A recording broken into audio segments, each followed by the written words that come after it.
Welcome to the Dork Forest. Jackie and her pals will never bore us. Shameless confessions about our obsession will make us laugh and smile. So let's explore the Dork Forest and dork out for a while. Hi, I'm Jackie Cation. You are about to listen to the Dork Forest. Let's give you the info about it. First of all, you know the websites. dorkforest.com, thedorkforest.com. If you like a determiner, jackiecation.com has everything. All of my podcasts, including videos of my stand-up schedule, merchandise you can purchase if you would like, and a lot more info than you possibly even need. Let's do the credits. Mike Rickberg sang and produced and composed that song at the beginning of the show. He sang with his wife, Sarah. It's very beautiful. At the end of the program, he sings his version of the Mexican hat dance. That's Mike Rickberg. Vilmos fixes JackieCation.com. He is the web designer over there. And Patrick Brady fixes the audio. And in this case, there's a video intro. Very exciting. Anyway, those are the websites. If you want to support the show, you're doing it already by listening to it or watching it. And another way is to tell your friends and family, go on iTunes, do a review. Another way is to just give me money. Yeah. You could go use the donate button. You can make it even monthly if you're okay with making things monthly. You do a PayPal monthly. There's a monthly choice on PayPal. The PayPal is a button on the Jackie Cation or the Dork Forest website, and it goes directly to me. Thank you very much. I will use it wisely or foolishly. Your call as well. Now, my email address, jackie@jackiecation.com, is where you can contact me if you have any questions or concerns and about the Dork Forest. And I do have a Venmo account. It's Jackie-Cation, oddly enough. Another way to support the show is on dorkforest.com and jackiecation.com. There's an Amazon link. And the Amazon link just takes you to Amazon. You order like normal, and it supports the show because you came from JackieCation or dorkforest.com. Very exciting. Other than that, there is a Bandcamp. You can, if you have listened to all the episodes that are free and you need more content, there are several live episodes that are at thedorkforest.bandcamp.com. And those cost me a couple of bucks, so I charge a couple of bucks. There's also a storytelling album there that you can listen to some stories that I did live. And there are 17 free episodes before the Dork Forest was pre-recorded. So the audio isn't very good, but the guests were super funny and fun and dorky. So if you want to do that, go to thedorkforest.bandcamp.com. Other than that, let's see if there are other things that I should be talking about. Possibly the merch. Yeah, if you want to buy merch. The only other thing I want to talk about is the merch. You can get Dork Forest t-shirts, and you can get stand-up comedy t-shirts. You can get my albums or my DVD over at jackiecation.com/merch. There's pins, there's a challenge coin, there's a bunch of new things happening over there. Anyway, a lot of information. I don't think I've missed anything, but who cares? Let's get into the show. Hey, it's Jackie Cation. How the hell are you? I am in my, whatever room this is in my home, and we're doing a Dork Forest with Amber Preston, comic of Minneapolis, lives here. We've known each other for 1,000 generations. So many generations. And it's at Preston Party, you guys, because it's a party. PrestonParty. Do you have an album? You have an album. I do. It just came out. I thought right at the beginning of a global pandemic is the perfect time. People got downtime. They can listen to some comedy. There's good and bad. Buy some merch. Get lots of marketing materials that you would hand to people in person. In road gig situations, plan a big album release party. Yep. Sparkly Parts. It came out on April 17th, and now it's available. Sparkly Parts. Yeah. Please, ladies and gentlemen, get out there, download it, buy it, go to Preston Party, do the things, because it can't hurt. Your heart will feel better, and then... my heart will feel better because I will... have an income for rent. Yes, yeah. Preston Party will have some dollars. Yeah. So you're doing the Lord's work over here. Amber Preston, welcome to the Dork Forest. Thank you for having me. I'm in my living room, but I for the listeners, I have a blue screen behind me. You really do. Yeah, to feel professional. I guess I could like change my background, which seemed so fun in the early days of Zoom meetings. Like I'm at the beach, or like I would download my album cover behind me on a Zoom meeting. But... You're not wrong. People are still doing it. Some people still have joy in their hearts, Amber Preston, and. No, I have the joy of covering up my messy living room. That's what I have. Oh, look that's at me. A good one. That's a good one. This is one. This is one right here. That's fun. Polka dots. Polka dots is fun. Polka dots is so super cute. Leave that. Leave that. Okay. I'm going to get rid of mine. I say leave that, but then I don't see how your head looks. Yeah, your head looks all right. Yeah, but if you get bored with it, it's not insistent. You don't have to. That might be better there, because I have a green screen. There you go. I love what you're doing here. Now here, but now we have to dork out because you have church cookbooks. Yeah. Your dorkdom is church cookbooks. My dorkdom, it's. I mean, I'm open to many an old cookbook, but specifically, let's Midwest, start with church. Church. Yeah. I have just to get us a little launching pad. Two of my they also they're such history books. I think if we're gonna get deep about it, but it's also like you're a Midwesterner. Sure. You understand the language of passive aggression. Right. I brought my own church cookbook. Cooking like mama. Cooking like mama. Yeah, there it is. Armenian recipes. See, now that one, there's be some recipes in there that I would actually learn, be like, oh, I want to make that. Oh, not as much, maybe. Oh, not as much as the historical documents as you have right there? It's hard. It's a blue thing. You can't see it. But Lutheran, this is my new. So these also are insights. Oh, there we go. Insights into. Turn off your virtual screen. Let's just go blue. It's getting crazy. They're insights into who I am as a person, because the shade that is thrown in some of these, this one is all right. A collection These are some of my favorites. This is a collection of recipes. West Sveadal Lutheran Church, St. James, Minnesota. All crepes. Yeah, that's nice. My favorite is many of these, if you get them from a used home. So I have so many favorite things. But one favorite thing is, I don't know if you can see, under this garden vegetable salad, which I assume is just vegetables. Right. From the garden. From the garden. I've been making a garden vegetable salad. Can I tell you what's in it? Yeah. Bell pepper, zucchini, yellow squash, tomato. I've had to purchase an onion out in the world. And then mint, because those are the things in my garden.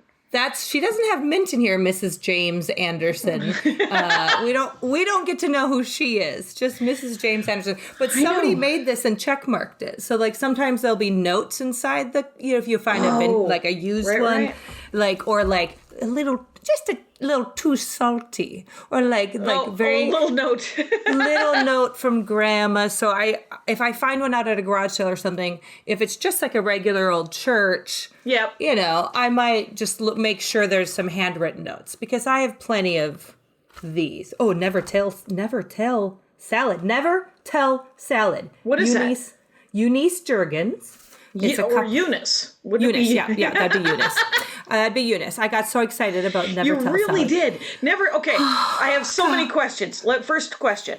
Yeah. First, because we're there. Read the never tell salad. Read never the tell ingredients. Salad. It's a cup of pineapple juice, 1 package lime jello, because of course you gotta have lime jello. No, this is okay. All right, jello and pineapple salad. Okay, 15 large or 45 small. What? Marshmallows. No, less. What? No. And then 1 cup cottage cheese, and then half a pint of whipping cream. All of that sounds okay. Sounds sort of okay. But, Jackie, I'm going to tell you, the first instruction is where they lose me. Heat the pineapple juice. That sounds gross to me. Wow. They lost me at marshmallows, I think is where that, or Jell-O, or possibly pineapple juice. Whatever those are, and the word salad, of course. Yeah. This is a classic. This is a classic Midwestern error that is, you can't call everything a salad. No, don't put that down. I have one more question about that. Yeah, book. about Eunice. Talk to me about publication date. I wish to know. Okay, this one. So that's another fun thing. So what do you think? And this, I don't know. Well, let's make sure it tells us on this one before I make you guess. I gotta go. That's probably a reprint from. I mean, I genuinely think they've been collecting that for decades, but I think that's a reprint from the 90s. Close. It's 85.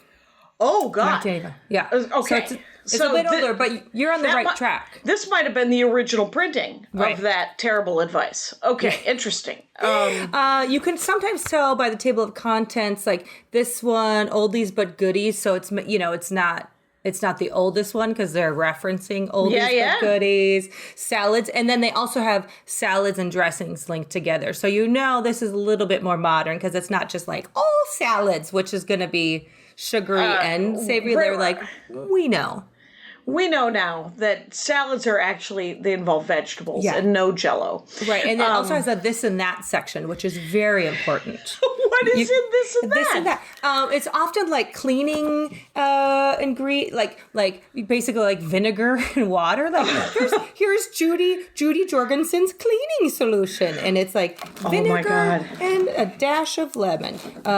This might be the book that has the recipe for. It also has amazing artwork. Like somebody in the church, wanted to be an artist, and then they had 17 children, and here we are. This and that. Okay, the this and that section in this one is, it's got like cocktail sauce, fingered Jell-O, which is probably just jigglers, Right, those are just cubes. Yes. Ham and scalloped potatoes, crock pot. I don't know why that wouldn't be under a regular meat. Thing. That's an entree. That's an entree. Right. So that one is, I get so excited. I see something in there that I like. Have you tried to make any of these? Every once in a while, or I'll reference them, like when I want to make something like Coogan or Divinity. No. What's Coogan? What's Divinity? Coogan is now I just have my straight up mom's recipe. Coogan is a German, it depends on where, it's different everywhere, but it's like a pastry cake thing, a sweet dessert. But my mom's is really, really thin and caramely, because she just does her own thing. But sometimes it's like a custard pie dessert thing. Okay. But you've had Divinity, haven't you? These are words that I know, but I don't know what Divinity is offhand. Is it a Turkish delight? It looks like a white poop. It looks like a scoop of, or it looks like a meringue. Like meringue? But it's much denser. It's so rich. And I'll look to all these. How do you make a Divinity? You just boil sugar and water, and then until it's a very specific temperature, and then add egg whites. It's like, so it is a meringue. It's like thicker. It's more. I'm gonna make you sometime. It's difficult to make if you're me. It's fiddly and because it has to be just the right time. The corn syrup in the water has to be just the right temperature. Or the corn syrup and not the water. The corn syrup and the sugar. There's more sugar in addition to corn syrup, so it's not just. You boil corn syrup and sugar together, and then you have to fold in egg whites. Holy hell. Yeah, and another thing is, these books, the older ones, don't give you instructions. They just all say, at the very end, it'll be put it in an oven. Thanks, until Grandma. It's done. Yeah, until it's done. Yeah. Yeah. You've seen it. You know what it should look like. Just keep it in there until you think it's done. Yeah, just put a little of this, a little of that. Yeah. That's insane. Mm-hmm, mm-hmm. So I don't, to answer your question, I don't I also don't like to cook. I really, really don't like it. So this is an odd thing to collect. Well, I think it's more of a history book, as you're saying. So yes. Do you have any from my third question before we weed off into the stack of books next to you? Do you have a church cookbook from your childhood, from your here church? With me in LA. My mom has a whole slew that I've said do not get rid of. Is she still using them? I think she has a couple things. There's maybe a specific cookie recipe. Or it's just like you don't throw them. They just live in that shelf above the stove.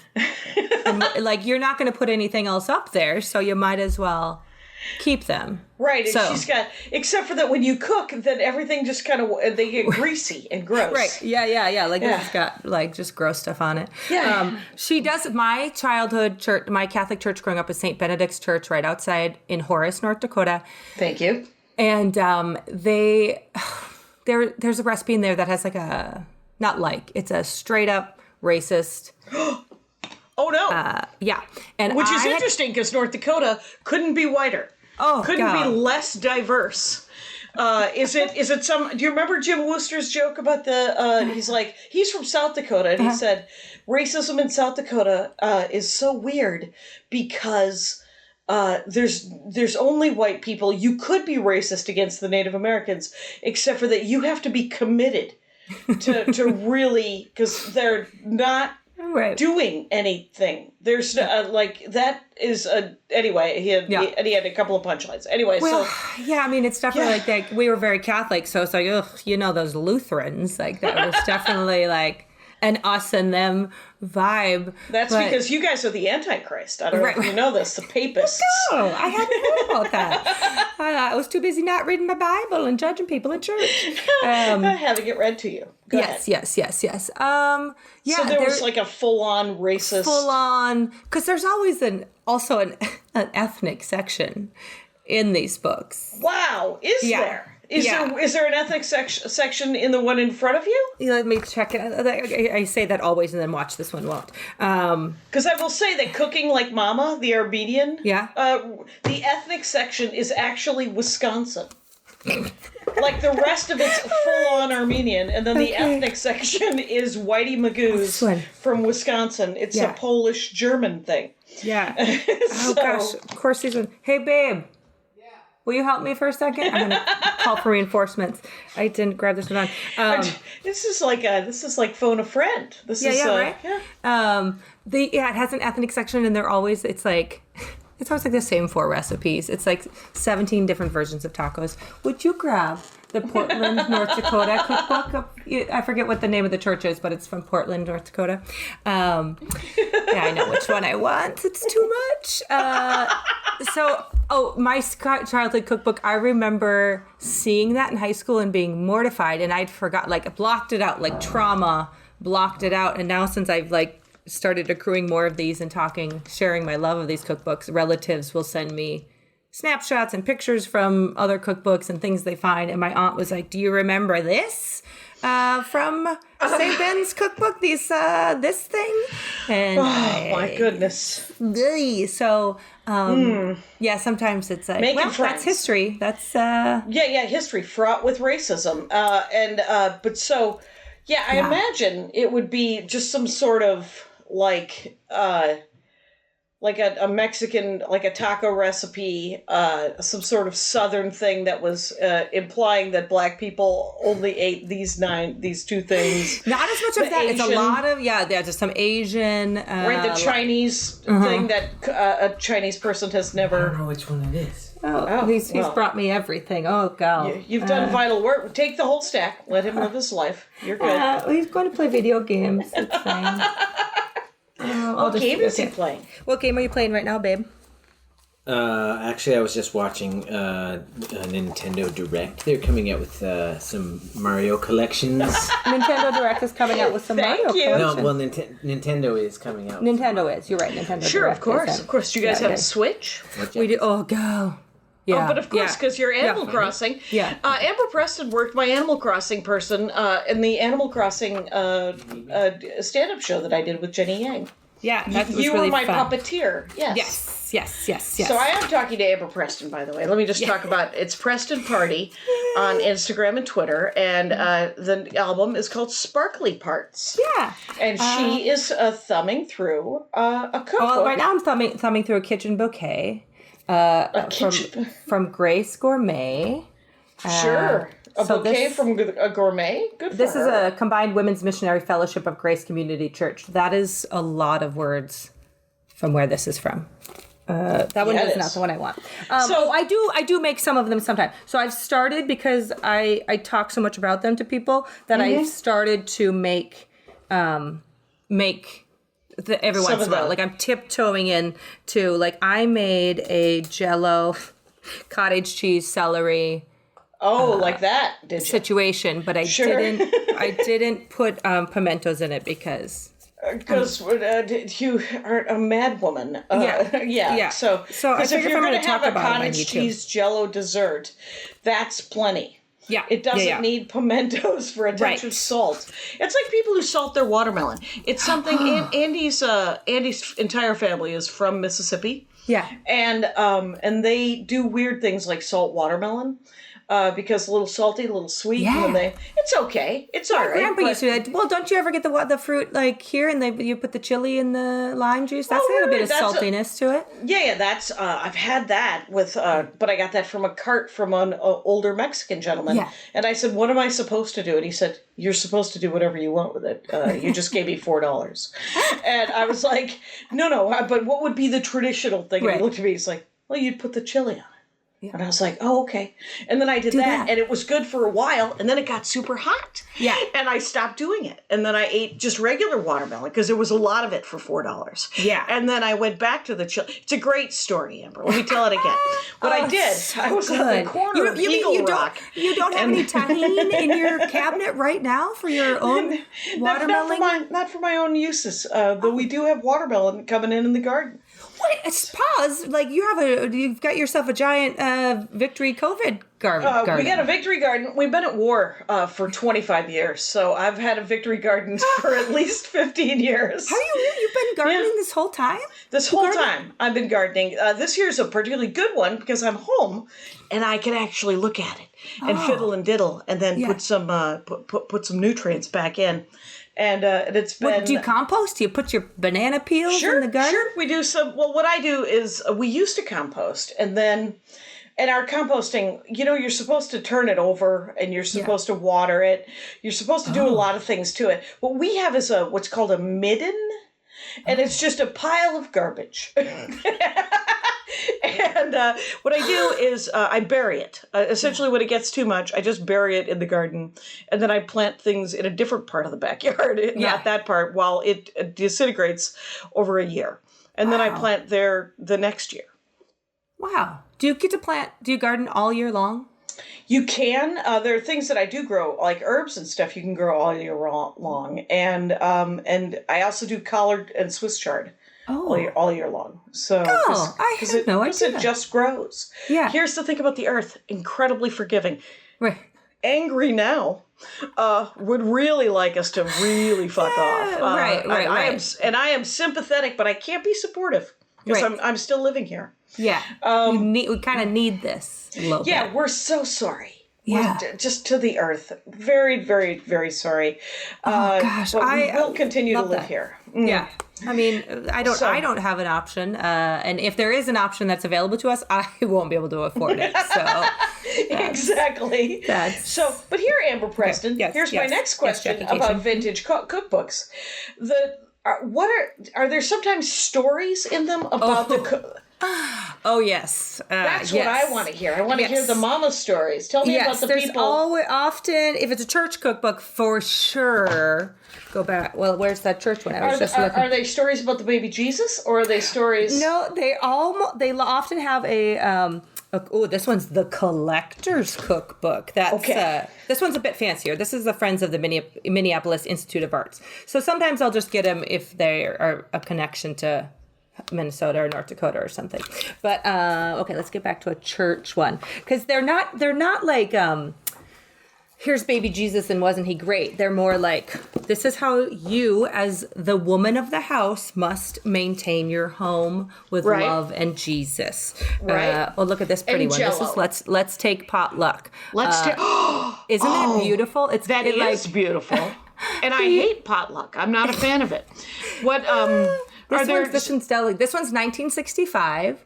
Dedication? Is there a dedication? The members of the Women's Auxiliary of St. Peter's Church present potluck.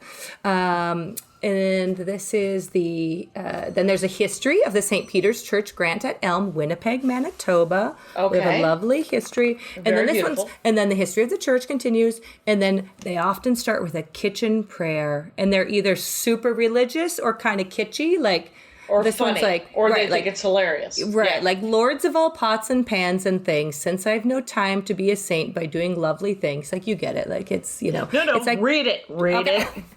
I want to hear the prayer. Okay. Lord of all pots and pans and things, since I've no time to be a saint by doing lovely things or watching late with thee or dreaming in the dawnlight or storming heaven's gates. Well, that's a lot of work.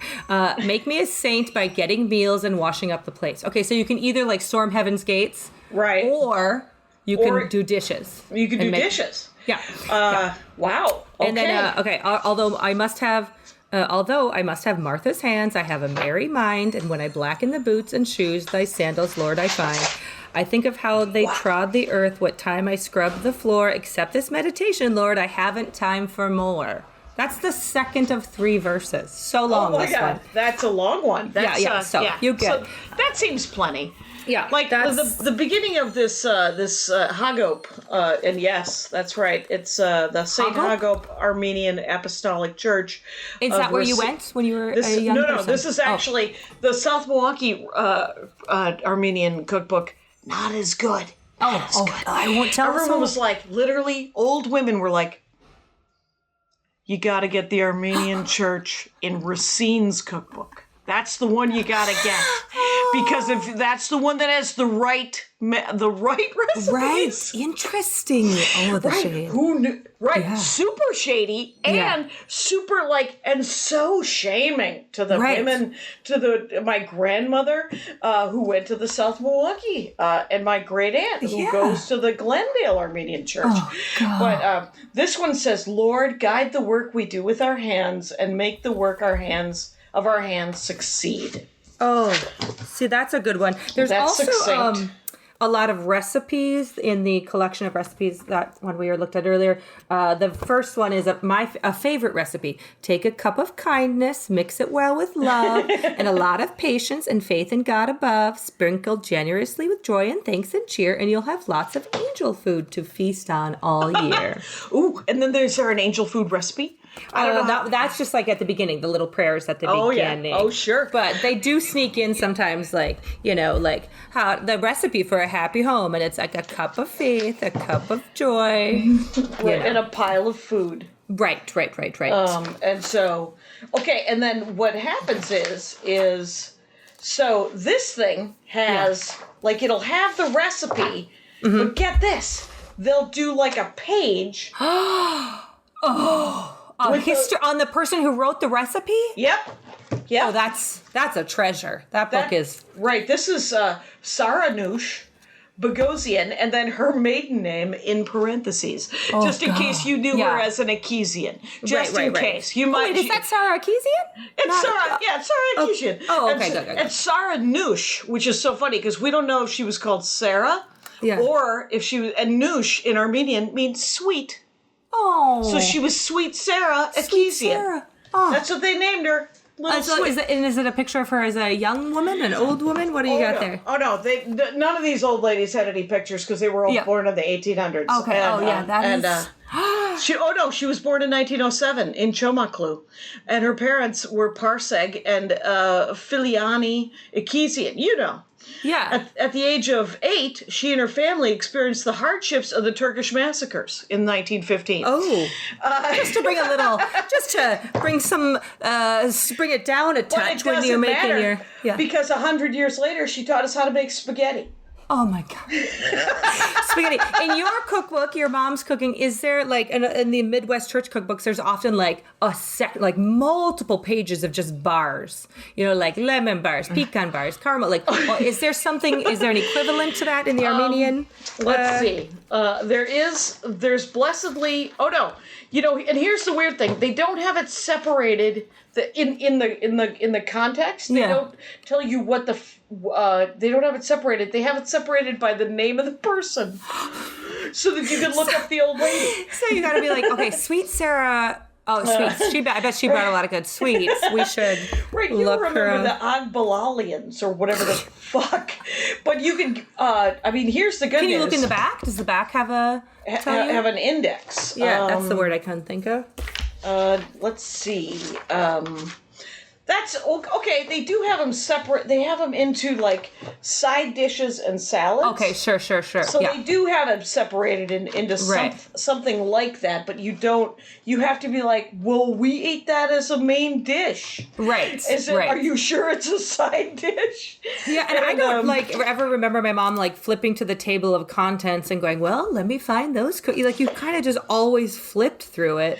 And then here's the meat dishes. And on the bottom, there's a thing that says Church Magic serves 80 to 100 people.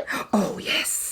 Yes. Do you have and they any of often that? have they often have the regular cookbooks will have coffee for 100, potato salad for 100. But then I got, okay, so these, I got to show you my 3 favorites first. Okay, that one's a good one for later. Okay, well, this is, okay, no, what we're talking about now. Oh, I get too excited. So again, because I talk about these, my cousin, I think to me this is such a Midwest thing. My cousin sent me a text with a bunch of pictures of cookbooks. Hey, do you want any of these? We're cleaning out my mother-in-law's house. Oh my gosh. I'm going to throw them. If you want them, I'll send them to you. And I picked out 2. I don't need a bunch of them, but there's 2 that look kind of interesting. Yep. So we've had a conversation. Yes, please, and thank you. I would love to. She sends them to me with a note that's you can throw these if you want to, Rochelle. And I'm like, well, no, wait, I don't want to throw them. That's the whole point. I picked 2 that I wanted to keep. Yeah. And they're family ones, so they have that kind of awesome history. Oh, hey, Amber, hope you enjoy these. If they aren't anything you want, don't feel bad throwing them. Well, okay. I wouldn't tell you. That is such a classic sort of Midwest, it's a real salt to the earth kind of sentence, because it's no problem throwing them. Yeah. It's that isn't a sentence. Right. That's actually not the sentence structure. You stopped before you finished. Right. Yeah. You needed a noun or something. Yeah. There at the end. In Milwaukee, there was I remember when I was a kid, there was a thing in the paper that made fun of how people in Milwaukee talk. Yeah. And it was, because you would sometimes say, throw the baby down the stairs a cookie. What? First of all, why are you throwing cookies at people? Right. It's not the worst thing. But throw the baby down the stairs a cookie? Throw the baby down the stairs a cookie. I'm sure that there's a lot of that in my own upbringing that I've just forgotten.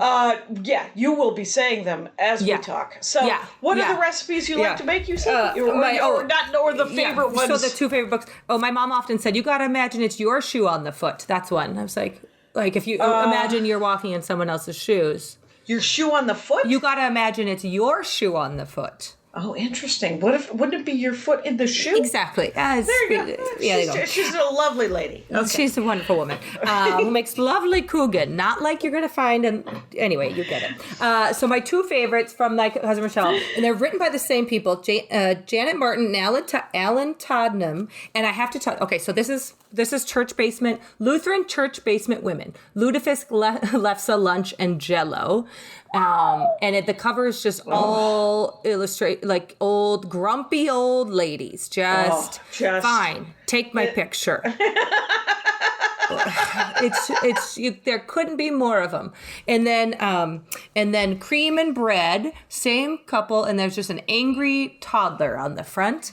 And I just on eBay bid on the second helpings, more cream and bread, $2.98. I got out of that auction. I'm gonna have to get another one of these because it's going to cost you $5 in shipping. Yeah. But I was reading these and for a minute I didn't quite get. But these are actually funny. They are accurate, but they've got funny. These people are trying to be funny. This one, the cream and bread, doesn't really have so many recipes as much as it is essays and little anecdotes. The very first poem, this is dedicated to anyone who has ever eaten cream and bread. Okay, well that's a a lot of Okay. people. Yeah. But the part one, the very first thing, this sums up who I am as a person. The very first thing is there's an illustration with grumpy, look at this, it's a man and a wife, he's sitting on the couch, and she's got flabby bingo wing arms, and they're just two people. That's the illustration.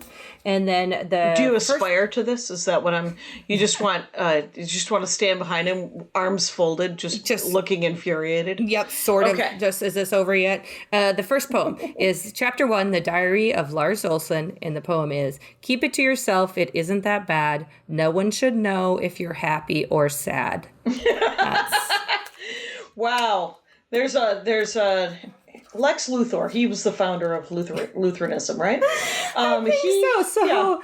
That was more anecdotes, and that's just like I don't know if your family's the same way. I don't know what Armenian Midwest culture is like, but were you allowed to have feelings growing up? Is that a thing in your house?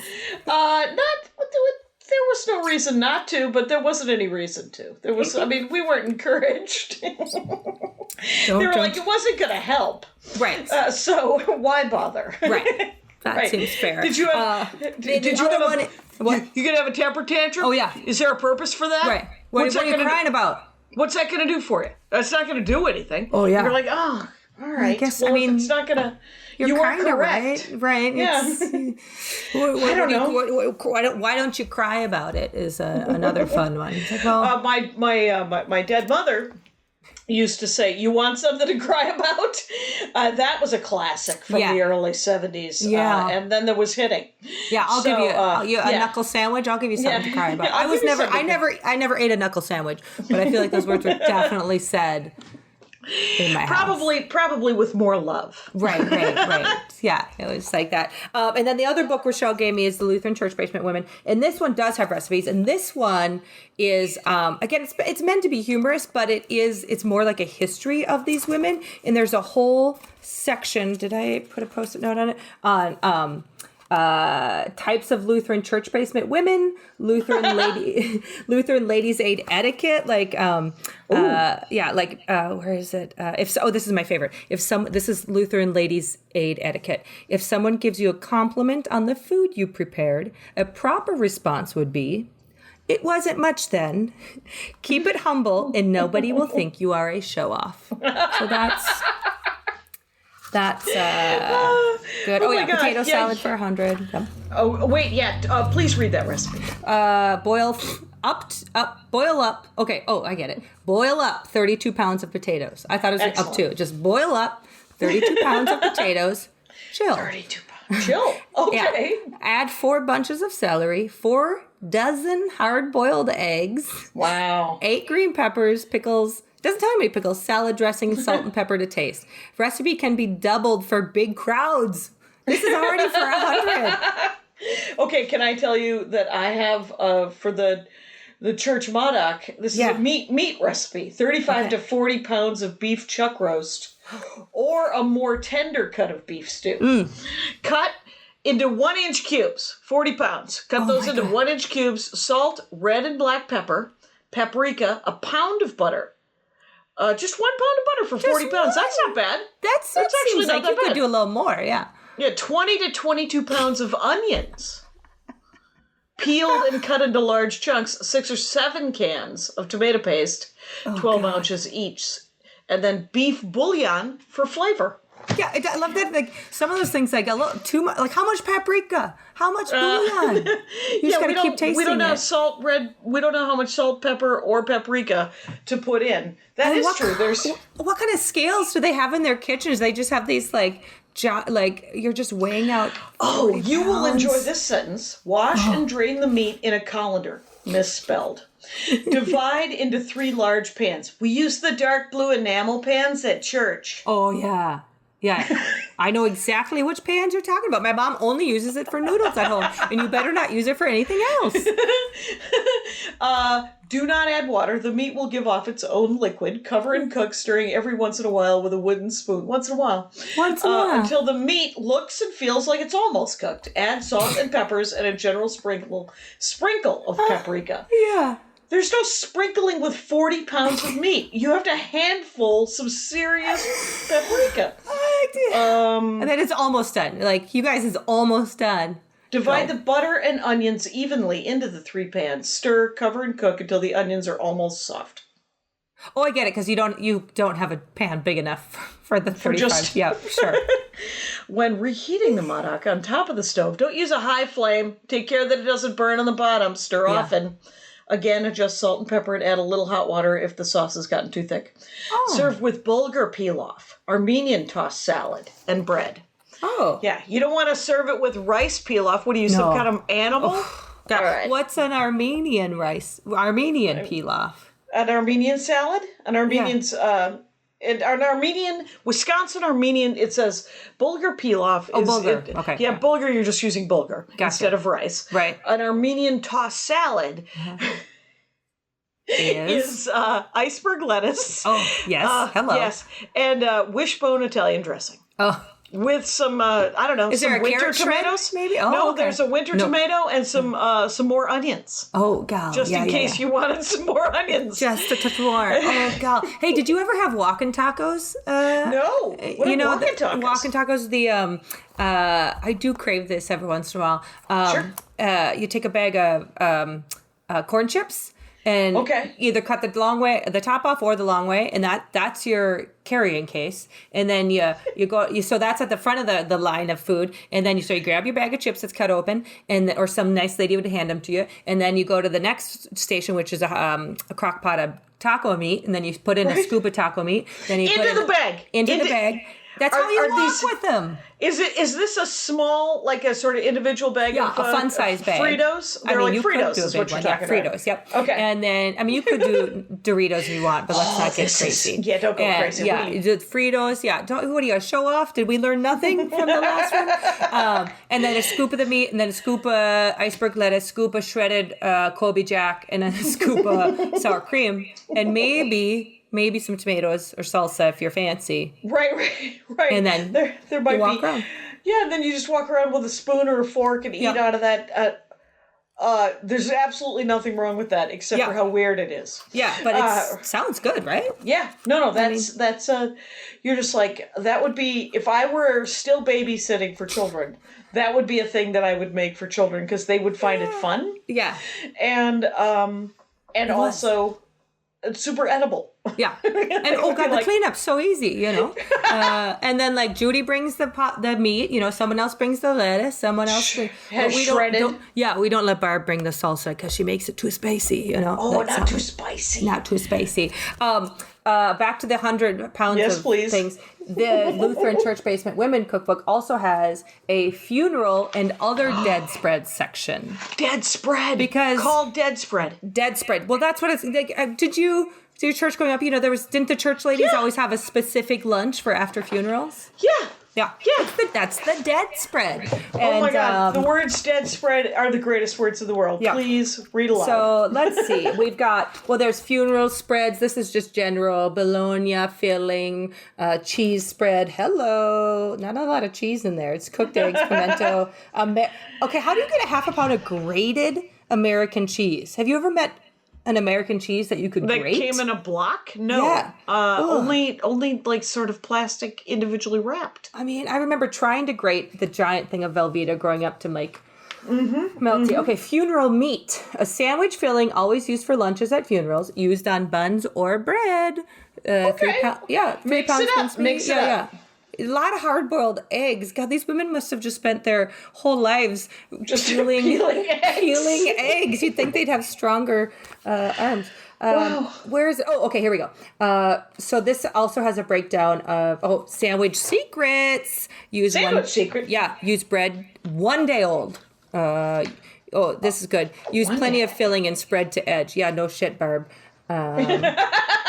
Right. Don't be stingy. No, God. Yeah, the word stingy, I haven't used that in 1,000 years. Let butter stand 1 hour at room temperature and cream thoroughly. Do not melt butter. I can get behind that one. You want a soft butter. Oh, you want a soft butter, but not a melted butter. Not a melted butter. Want. Yeah. But then my favorite thing is it has funeral plates. So it breaks it down with German Lutheran funeral plate. That's hard to say. German Lutheran funeral plate and Scandinavian Lutheran funeral plate. That's where I ride the line. I've got both. my heritage. I'm mixed race. So. Yeah, I sense that. You're just like you're slightly whiter on one side. Yep. Good for you. Good for you. What is the difference between these funeral let's see. German has bratwurst, beans, chips, pickles, cakes, coffee. That sounds like an upset stomach a little bit. And then Scandinavian has hot dish, pickles, cake, and coffee. So hot dish being casserole, just so which is the like world knows. Yeah. Yes. Are there people that don't know that? I suppose. There are, I suppose, right? Because I am from Wisconsin. We never called it, southern Wisconsin never called it hot dish. We called it casserole. Casserole. Did you ever say goulash? There was a lot of goulash talk, yes. Yeah. What about, do you have hot dish recipes in there? Yes, and then... it was, Jenny Yang came on and talked about a tuna fish casserole that she had never had until she went to college or somewhere. And hot dish is 51. Yeah. Okay. Please look up some hot dish, because I was trying to explain to her about Nancy Cation. Oh, those ladies are very nice. Nice work. Nice work. Those are some ladies. Just ladies. Yeah, hot dish. Okay. Those are some nice house dresses. Did you explain to her about tuna hot dish? She explained to me about tuna hot dish. Here's what I don't ever want. Tuna fish in a can that has been made hot.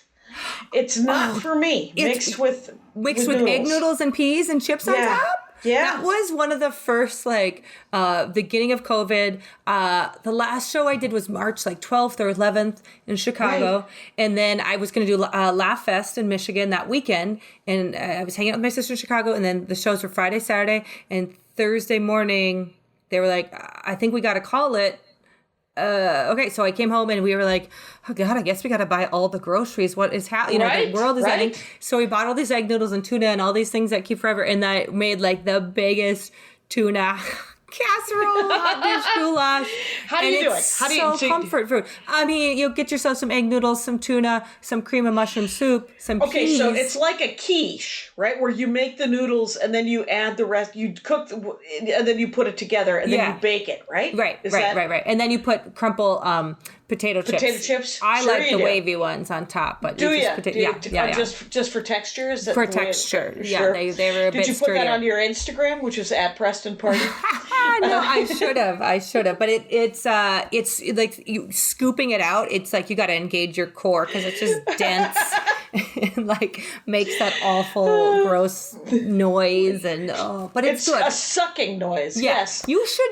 We should try it. Should I revisit the tuna casserole? Maybe. Nancy Cation would make it, and she was like, I think she made it because she was trying to lose weight and she knew she wouldn't eat it. I was going to say, by eating pasta and cream of mushroom soup. Well, she didn't sit for probably 7 years. Yeah. Right? I mean, that was a classic mom. Right.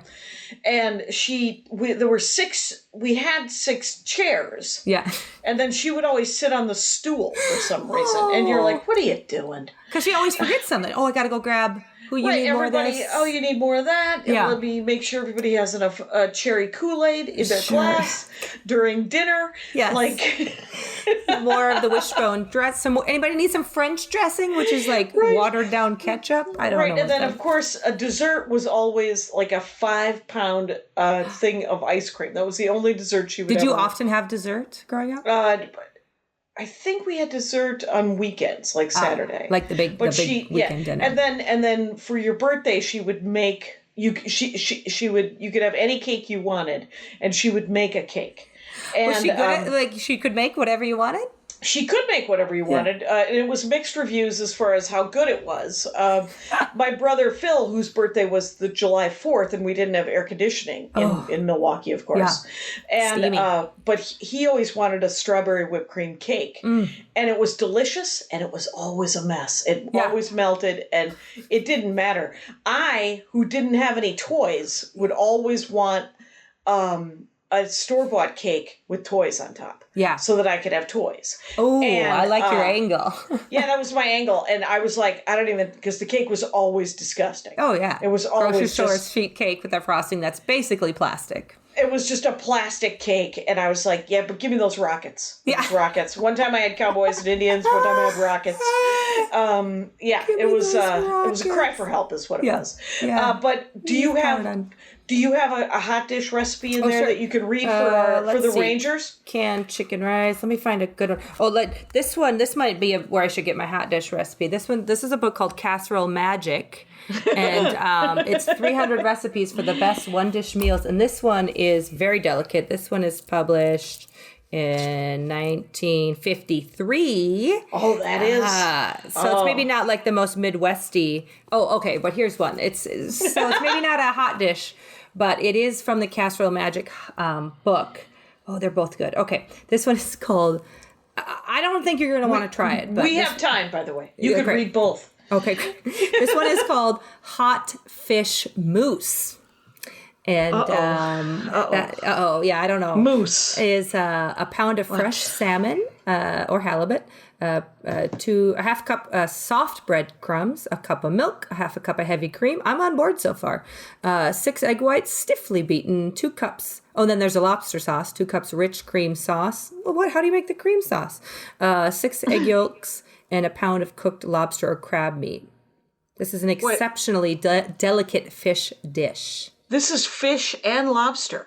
Yeah. So it's salmon and lobster together or whitefish and lobster together. Yeah, you put fish twice through the food chopper, use the finest blade. It's like, and then you soak the breadcrumbs in milk, add fish. So you're baking like a pudding, a mousse, a fish. Yeah, you're making a pudding. You're making a trifle. You're making the next page has Norwegian fish pudding because you don't want to. That one has onions and bay leaf. Did you ever see Babette's Feast? No. It is a food. It is a Norwegian food movie. Yeah. Yeah, you're gonna want to see it. Is it good? And does it make you hungry? It's no, it weirds you out. It is an amazing food movie, quite honestly. It got, I think, Oscars and stuff. 1989? Okay, I'll check it out. Babette's Are you a tater tot hot dish kind of family or fan?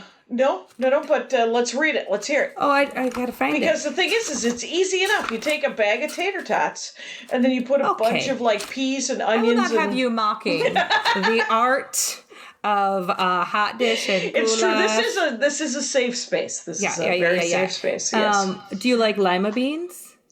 They're okay. Tuna noodle. What do you do with a lima bean? Well, some people put them in their tater tot hot dish. Do they? Yeah. This is for you. Canned? Is that a canned? Oh, know, it's a bag in the freezer. Oh, freezer I bag. hadn't seen this. This one's got a bookmark of a pope. Okay, good deal. That's a bonus. Finally. Which pope? Pope Benedict 16. All right. What year was I don't know. Pope? What year did his albums come out? Yeah, he looks pretty. This picture looks pretty new. Right on. Tuna noodle. Oh, there it is. Bake. 4 cups noodles cooked. Noodles of your choice. 1 canned tuna, size of your choice. 1/4 a cup diced green pepper. 1/4 a cup pimento chops. 1 small onion chop. Salt. Can of cream and mushroom soup. Can of mushrooms, including liquid. Okay. A cup of cheese grated. Again, doesn't say what kind of cheese. Heat oven to 425. Combine all ingredients using only half the cheese. Pour into greased baking dish. Sprinkle with remaining cheese. Bake 20 minutes. Easy peasy. Easy peasy. Please define for me. Too many times have I heard the word. Too many times do I not know what the hell it is. What is a pimento? Is it the red thing that's in the olives? That's slimy and has no flavor. Right. That's so weird. So I don't Where do you buy just pimentos? I think buy the olives, but it doesn't seem like anything super great. We got some. I've stumbled in this book on the ethnic section because I've got Mexican casserole, enchilada casserole, Mexican lasagna.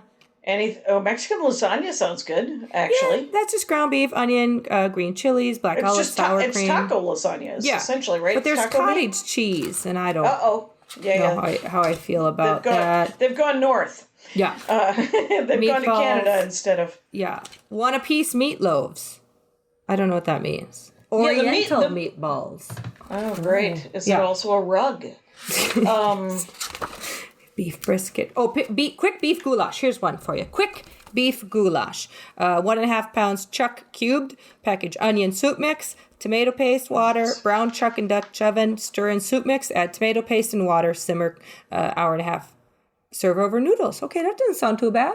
That actually, that onion soup mix, you could actually just use garlic powder, onion powder, and onions. Oh God! And then instead of an onion soup mix, and there's.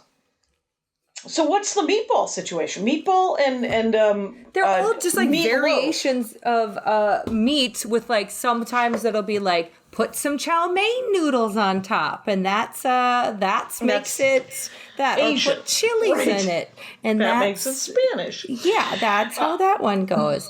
They're just I want to find you a recipe for a happy home because I mean not that you're lacking in mother's cake. Here's mother's cake. Okay. 1 pound honest affection and love. So is that a half a pound of each or 1 pound unselfishness and kindness. Come on. Yeah, 1 pound harmony, orderliness, and beauty. And then in parentheses, true love. I don't know what that means. Wow, that's weird. 1 pound perfect trust and confidence. Not just trust, but like perfect trust. 1 pound Perfect cheerfulness trust. and good humor. Sprinkle well with tenderness and patience. Mix all of these well with the oil of sympathy and contentment and keep in a bright, happy, and well-lived-in home. And then in all caps, this cake will endure all others if bakes well all your life. Wow. That is a sentence. That is something. I am looking to see if there are even... Yeah, do you have prayers or how do you keep a happy home? And that how did the moms keep a happy home? What I was hoping for was I was looking for desserts, but I found this, which was not only the glossary, uniquely Armenian. I need to know about that. Well, this is you can make mas for church butterrock anytime an wait, Armenian what? You can mother. Make what? Mas for church Mas. butterrock? I think that's bread. Okay. Anyway, anytime an Armenian mother kneads dough, and just before setting it aside to rise, she makes an indentation of the cross with the side of her hand on top of the dough. This gesture asks for the Virgin Mary's help in making her efforts a success. The same is true when she stirs milk to make madzun. The sign of the cross is made with the spoon over the milk. Madzun is yogurt. Okay. I did not know that. I've been making yogurt in quarantine as well. Oh. I should be doing in the the sign of Instapot or just stovetop? In the Instapot, actually. We have an R2D2 Instapot that's been very glamorous. Yes. The Armenian herb garden consists mainly of parsley, mint, and almost always basil. The basil has a religious significance going back to the time of the exaltation of the cross. You remember. Yeah. Anyway, as the cross How could I forget? As the cross made its way slowly back from Persia to Jerusalem, it was said to be decorated with roses and basil. Today, people bring their garden basil to be used in church during this religious holiday, and it's passed out to the congregation. Also, another must in the garden is the grapevine. We cannot have sarma without dadev. Well, which is grape. Yeah, you can't. You can't do it without grape leaves.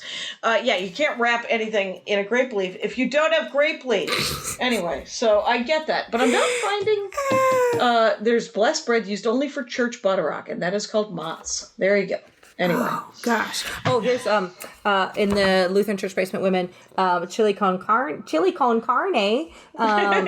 It's like beef, pork, lard, chili powder, salt, onion, kidney beans, tomatoes, black pepper. But then underneath, it's got a little an international dish served by Lutheran Church Basement Women. This was never too spicy for the young who can handle chili powder. Okay. Oh, the young. The young. They also there's a really, where was it? There was something here that was throwing shade. It was something about spicy food and somebody came for they had moved away and they came back and it was Barb brought this spicy recipe, but good hardworking Lutherans don't have time to have upset stomachs, so we don't partake in that. We toned it down. We don't do that. In the back of this book, there's an Armenian card game. Do you have any sort of weird card games or anything? Card games. That sounds like wow. There's. There's just more death spread information. Yes, please. Just one card game. That's all they tell you. Yeah, it's called the Armenian card game Karasun, which literally means 40. Was a favorite pastime of our parents.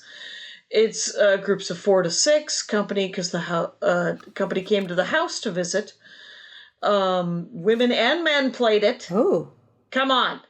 Wow. They get quite animated! !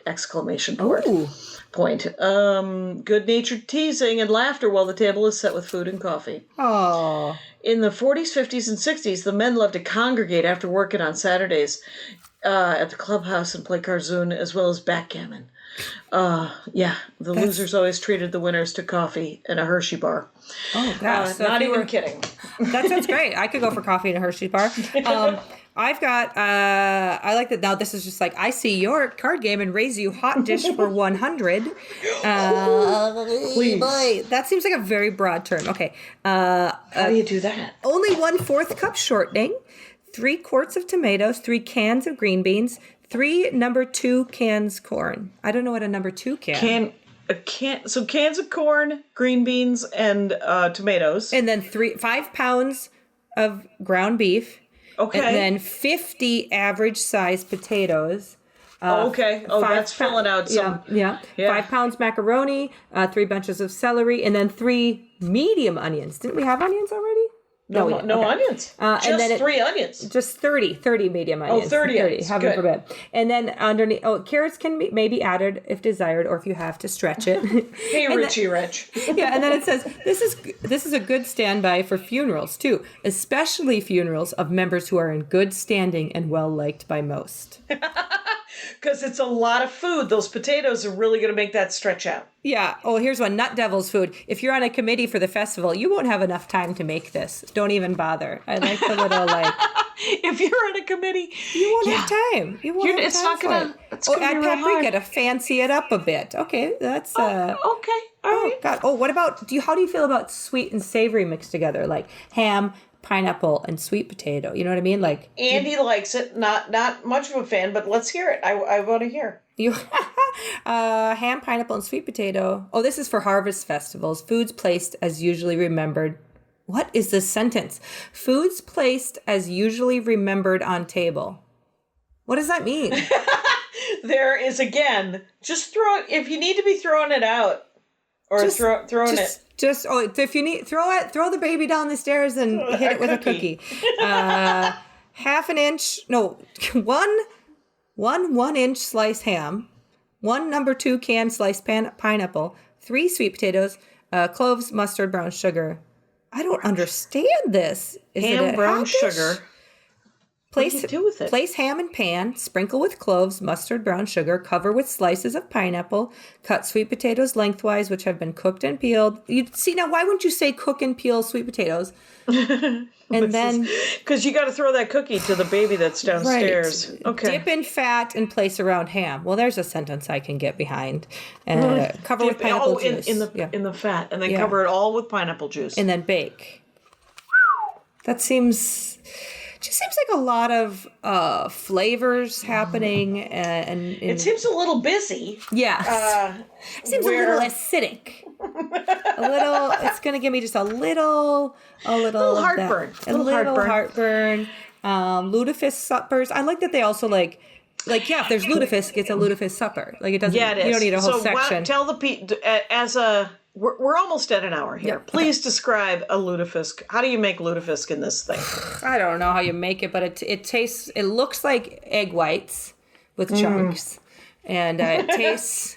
That is the best, most polite description of what it looks like. I've always said that it looks like spit. Yeah. It looks like mucus. Oh, yeah. That is got floating whitefish in it, because I believe it is baked and then boiled. Yeah, and there's poison involved. I don't know. There's lye involved.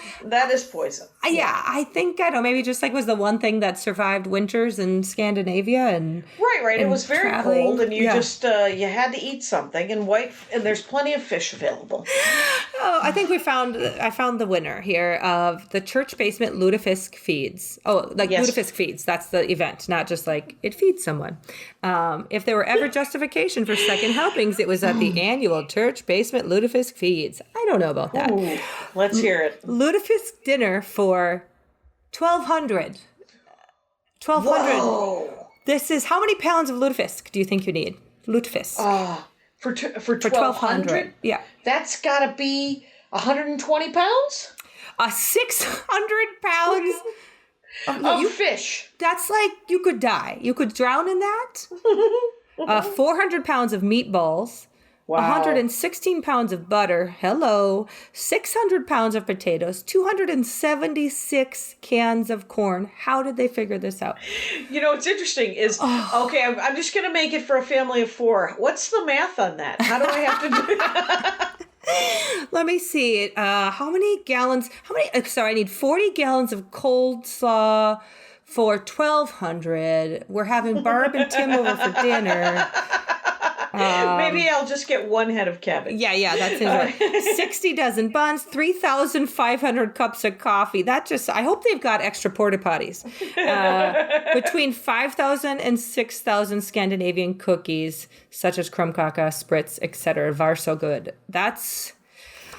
Oh, wow. They're really, you know what? The positivity of how many people are going to show up to their lutefisk feed. Like, I need that kind of mojo when I'm promoting shows. You know what? We need 40 pounds of coleslaw because... That is the perfect way to end this episode, Amber. Oh my Preston, gosh, because so silly. You guys, we're going to need 1,200 people to show up with 600 pounds of fish, please, at Amber Preston's next event.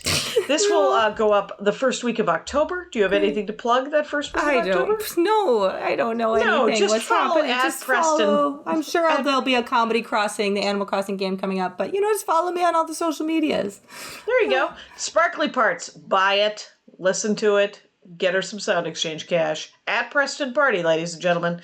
Amber Preston, thank you so much for doing the Dork for us. Thank you so much for having me, Jackie. I hope I didn't make you too hungry with all these recipes. No, I think actually this is going to help. Okay. And Rangers, you know the rules out there. Take care of each other. My hat, my hat, my hat. They're dancing around my hat. My hat, my hat, my hat. Well, what do you think of that? If it looks like a Mexican hat dance and it sounds like a Mexican hat dance, it's most likely a Mexican hat dance. So take off your hat and let's dance. Yay! Oh my God. Why don't we just call that as the end of the show?